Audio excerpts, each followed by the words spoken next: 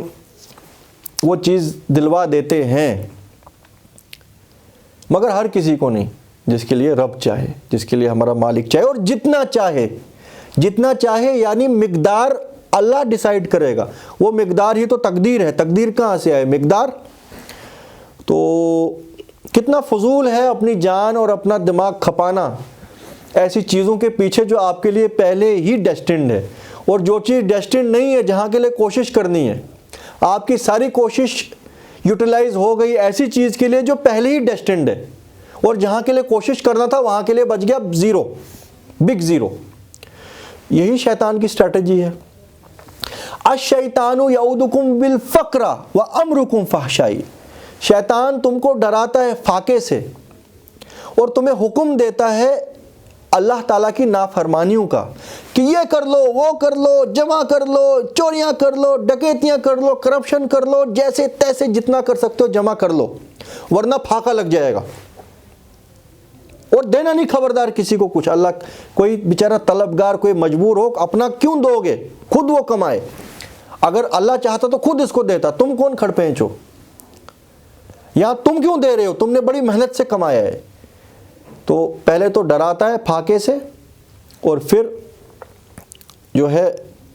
حکم دیتا ہے فاحش کاموں کا، اللہ کی نافرمانیوں کا۔ اللہ نے حکم دیا تھا کہ یوٹیلائز کرو اللہ کے راستے میں، اپنے قربہ میں، غریبی رشتہ داروں میں، محتاجوں میں، راہ بٹکوں میں، غلاموں کو آزاد کرنے میں۔ تو شیطان بولتا ہے نہیں، اگر تم نے دے دیا تو تمہارا کیا ہوگا؟ اسی آیت کا اگلا حصہ ہے، اللہ تم کو وعدہ کرتا ہے اپنے فضل کا اور تم کو بلاتا ہے اپنی رحمت کی طرف۔ اب جو لوگ پہلے کنڈیشن میں آ گئے، شیطان کی ماننے والے، شیطان کے چلے اور چاٹے، وہ دنیا میں بھی ہمیشہ انکمفرٹیبل اور انکنٹینٹ ہی رہتے ہیں، کبھی سیٹسفائیڈ نہیں ہوتے ہیں۔ اور جو اللہ تعالیٰ پہ بھروسہ کرنے والے ہیں ان کو پتہ ہے جس نے آج روزی دی ہے کل بھی وہی دے گا، اگر نہیں بھی دے گا تو پھر امتحان ہوگا، عموماً وہ دیتا ہے، زیادہ لمبا امتحان نہیں کرتا ہے وہ، زیادہ لمبا امتحان پھر ولیوں کا ہوتا ہے، بڑے بڑے صحابہ کا ہوتا ہے، ہم جیسے کمزور انسانوں کا نہیں ہوتا ہے۔ تو مگر بہرحال رزق اللہ تعالیٰ کے ہاتھ میں ہے اور وہی ڈیسائیڈ کرتا ہے کس کو کتنا دینا ہے۔ تو اگلی آیت ہم نیکسٹ کلپ میں ڈسکس کرتے ہیں، کیونکہ اس کے 30 منٹس ہمارے پورے ہو گئے تقریباً، ٹھیک ہے۔